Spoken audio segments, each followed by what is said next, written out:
Vanished without a trace. An Army veteran and Orange County student has disappeared. There were cousins of Ramos who were here in the neighborhood canvassing, handing out these flyers. She's my best friend. Actually, she's my only friend, only family member I have.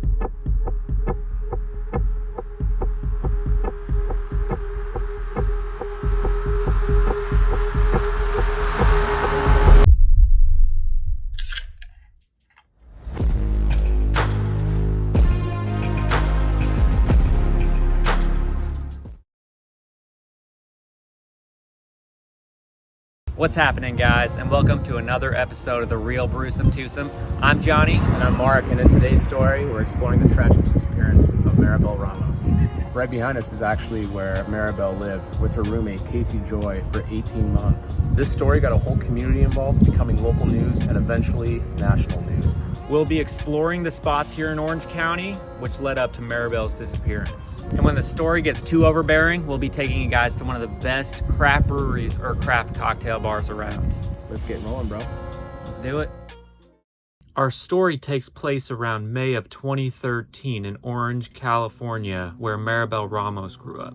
Her family immigrated from Mexico when Maribel was very young. She was the oldest daughter and the tomboy of the family. Growing up, Ramos worked as a security guard with big dreams of being a police officer. To get ahead, she knew a degree would propel her in front of the others. Needing money in order to pursue school, she signed up to the Army and became Private First Class Ramos a month before September 11th, 2001 occurred. She served in Iraq, reaching sergeant until 2009, when she was honorably discharged.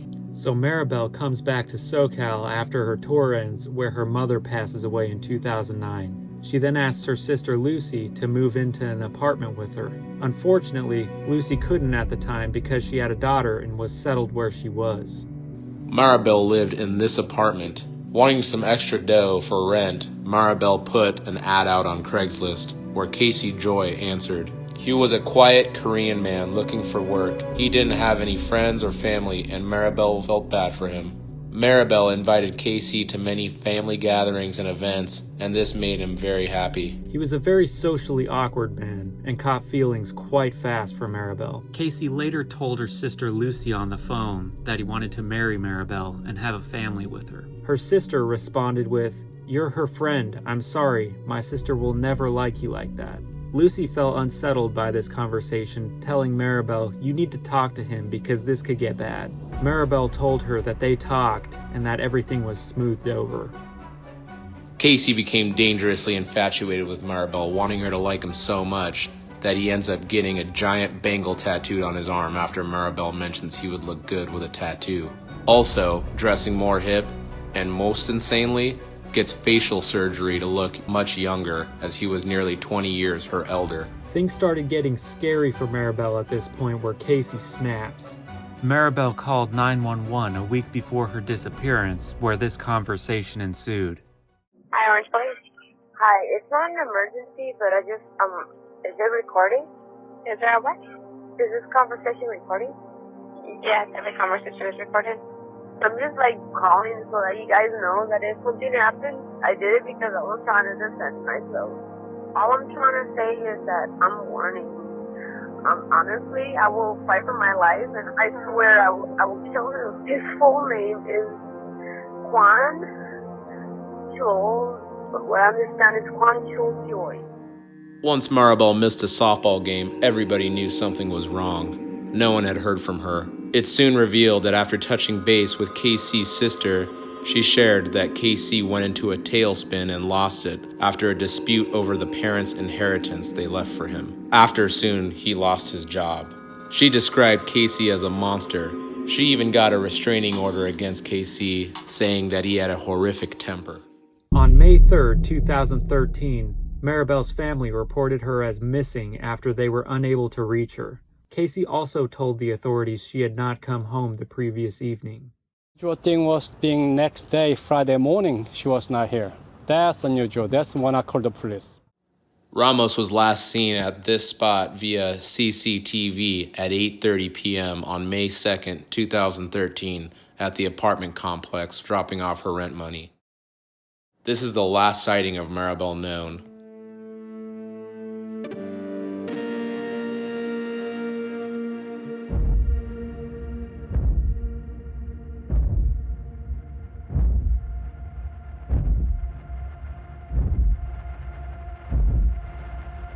initial investigation led the police to a man Maribel had been dating.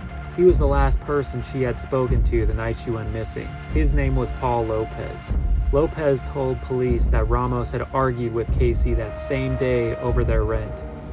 Casey had failed to pay, and Maribel asked him to move out of their apartment and not come back.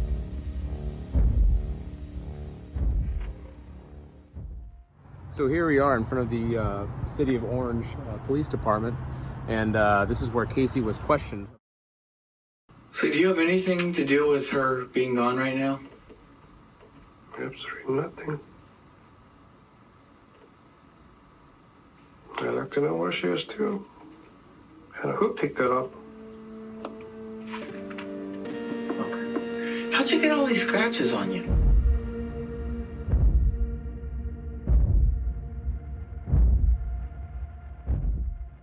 He claimed they were from fishing wire or bushes that were from where he went fishing. In the initial stages of the investigation, he was very cooperative, giving over his phone and his laptop, even going as far as pleading to the local media of Ramos's safe return. Casey even spoke with a heavy foreign accent, which he didn't even have in the first place. He did this in an attempt to throw off detectives.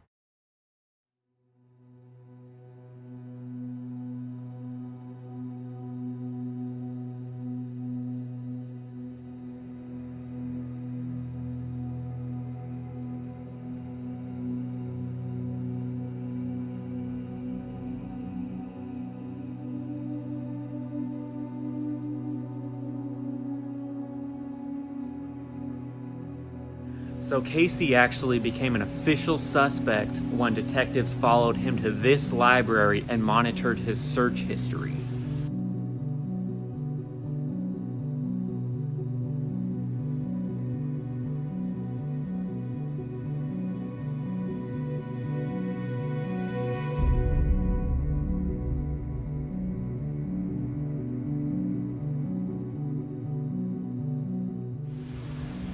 Able to tap into his laptop that he was using here, they saw in his search history that he looked up how long it takes for a human body to decompose, and he also searched large empty areas in the Majeska Canyon. Following Casey's search history of Majeska Canyon, police were led to a specific tree when Casey logged in and saw that an awareness walk was being held for Maribel in Peters Canyon. He then searched how far it was from this specific tree. Without hesitation, detectives went to that very tree in Majeska Canyon.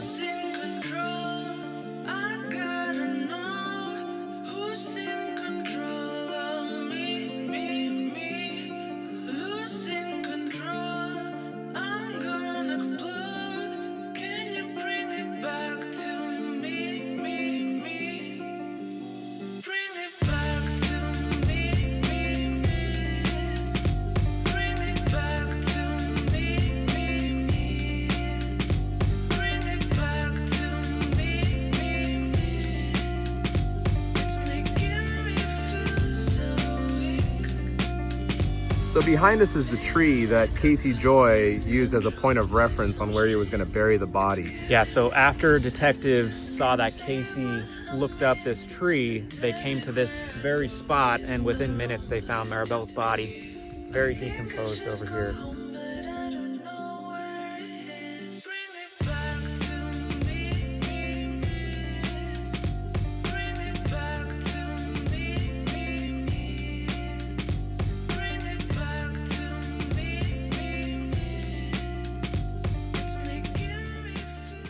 All right, Johnny, this story is actually hitting way too close to home.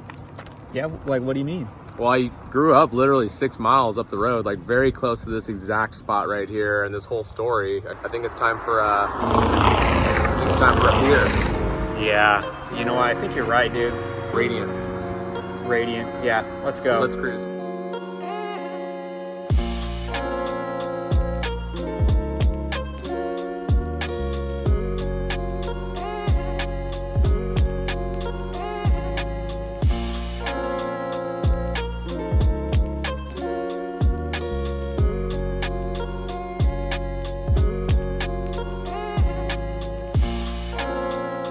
So here we are, guys, at yet again another great brewery. We're in Southern California here, border of Anaheim and Buena Park. It's called Radiant Beer Co. And these guys are quickly becoming one of the best breweries here in the South County area. I got the nice light lager today. I'm drinking the Technically Correct. The best kind of correct. 4.5%. Yeah, this just goes down really nice and easy, like a crisp American lager should.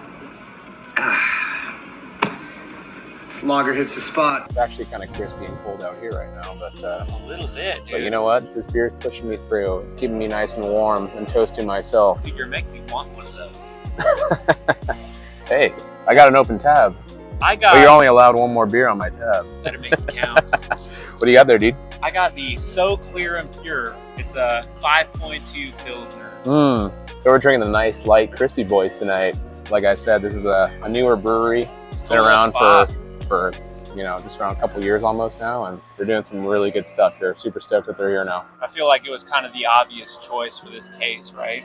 Absolutely, dude. This brewery is actually about 4.5 miles from the police station where Casey was interrogated, and everything's in the general vicinity except for the canyon. Yeah, the canyon he drove out, and he was very methodical, about it. And, it's a super sad story. We wanted to dive into it and see the actual spots where this went down. And obviously we saw it from the Netflix series. The worst roommate ever. If you guys haven't caught that, it's actually a great show, and they have a lot of other stories. All right, Johnny, so now what do you got going on there?